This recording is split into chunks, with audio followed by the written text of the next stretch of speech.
I kind of dipped my toe into the dating pool about 6 months ago, using an app, which was good and bad.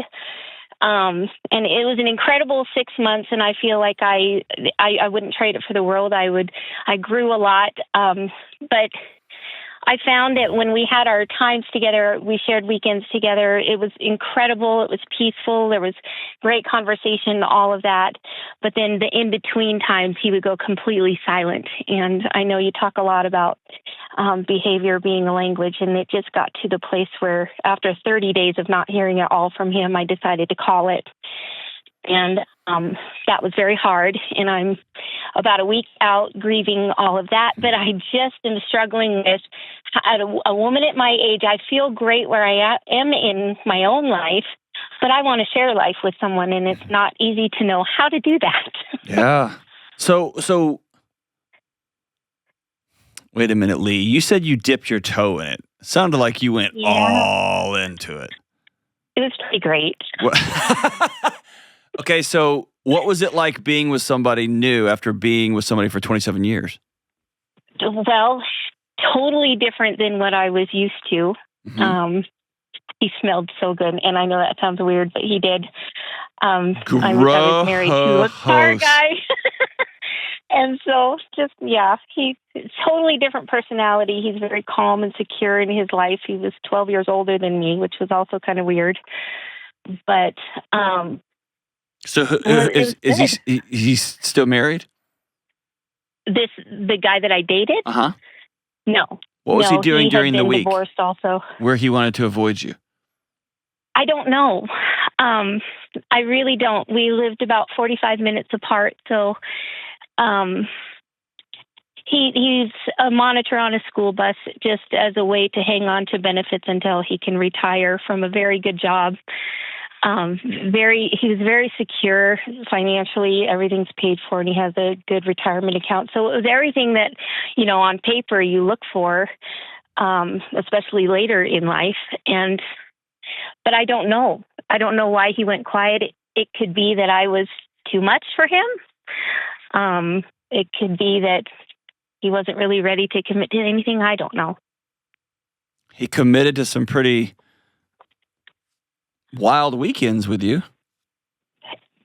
Low key, but yes. All we ever did was just kind of hang out together and watch TV and enjoy each other emotionally and physically. But ew. But I know. That was healing for me, though, because I honestly thought I was broken for a really long time. No, I know. So, let me circle all the way back. What's your question?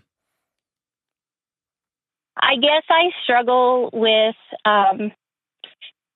I know it sounds weird, but I struggle with putting myself out there. I love people, and I love meeting people, and I have no problem on a casual level.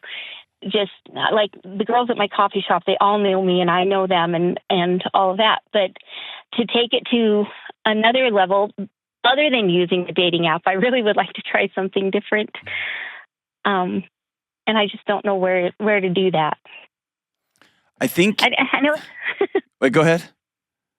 It seems... I feel childish even just asking the question, but... Okay, why? I guess why probably because... I grew up in a religious culture that you did not date unless you absolutely planned on getting married, and you didn't do that till you were, at least were out of high school. And okay, you're 50. Let's just call that. I know. Let's just call it. Okay, you're free. Yeah, you're free, but I don't know how. I know you don't know how, and in a oversexed dating culture that's just gone insane. Mm-hmm. You're going to get yourself hurt, and you know that. Yes.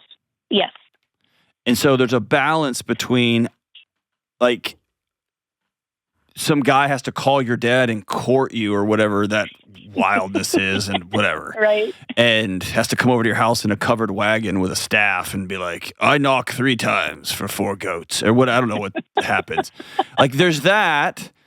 And then there's, like, 50-year-old Lee, like, out here on Broadway in Nashville in a pedal tavern all by yourself in boots and like short jean shorts, just going, I'm fabulous at 50. And you're just rocking it on to the break of dawn. There's a balance there too, right? Yes. And so I think, and can I like be super direct? Yes. You kind of just got your heart broken. I did. You did. And so trying to fab 50 over that sucks. Yeah. You had a picture of, I'm going to be careful this time, and I know what I'm looking for, and I'm going to date carefully. And you ended up hooking up with Dan, the bus driver, and you became a weekend booty call. And you're like, no, he has a retirement account. Yeah. And then he just ghosted you all week until he wanted some weekend, what'd you call it? Emotional and physical. Ugh. He smelled nice. Right? Okay, so here's the thing. Yes. Here's what I want you to do. Don't pretend that your way of navigating the world, which is kindness, laughter, and what's the right word? Bubbliness. That is both your way of navigating the world, and that's both your way of protecting yourself from the world. Fair? Yes, very fair. You smile and things away, right? Yeah, I have a tendency to put everyone else's needs first. That's right. And that's why I would love to hang out with you. Because you're awesome. And I would leave feeling better about myself, which is cool. Right? It's both and. So I don't want you to pretend that your outgoingness and your kindness and your fun with the people at the coffee shop is the same thing as letting your heart get trampled by some guy for a quarter of a century. Mm-hmm. And then you decide to put yourself back out there. Those are two different things. Okay. I want you to protect your heart with the seriousness that it deserves. And how do we do that? We're going to start with what are non-negotiables for me. And burning down your childhood will not give you peace. No.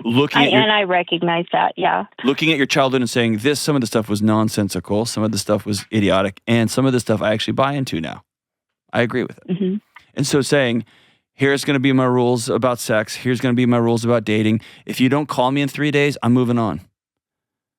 Mm-hmm. And I get to move on because I've been in unsafe relationships for a long time, and I'm not doing that again. And I get to have my heart broken, and I get to be sad, and. Does that make sense? It does. It does, and I've recognized a lot of that. I really kind of deconstructed the way that I was raised and brought it down to kind of the foundations of what I want to hold on to and what I want to let go of. Perfect. And then I guess one big thing I've heard, at least, I wish it wasn't this way, but it still is that like the rules are all different now. Oh man, they are. They're just all different. And so it might be that you got to ask somebody out if you see them and like them. I love that you're getting off the apps. I think they're catastrophic. I think they're such a disaster. But also, then you're like, okay, what am I supposed to do? Just ask a stranger out in the coffee shop? Yes. Or where do you work? Do you work, Lee? I do. I've been a massage therapist for the last 16 years. Okay, don't ask anybody out at work at all. No. It's unethical. Now I'm the director of education for a massage school. So. Okay. So is there a possibility to meet somebody at work? No. Not at all? Not at this school. Okay, no. Not at this school. You answered that quickly, so I trust you. It's putting yourself in positions, whether it's at a local church, whether it's at the YMCA, whether it's at your local coffee shop, whether it's at your office, at places where you can meet people and you can have joint interest and you can say, hey, let's go get coffee.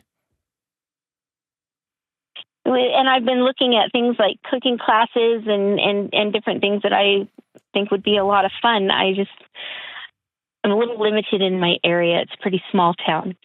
So go do it all. Yeah. And do it for Lee. Don't do it for some perceived ROI. Yeah. The greatest dating advice I'm hearing on the streets these days is don't hit the streets looking for the right person.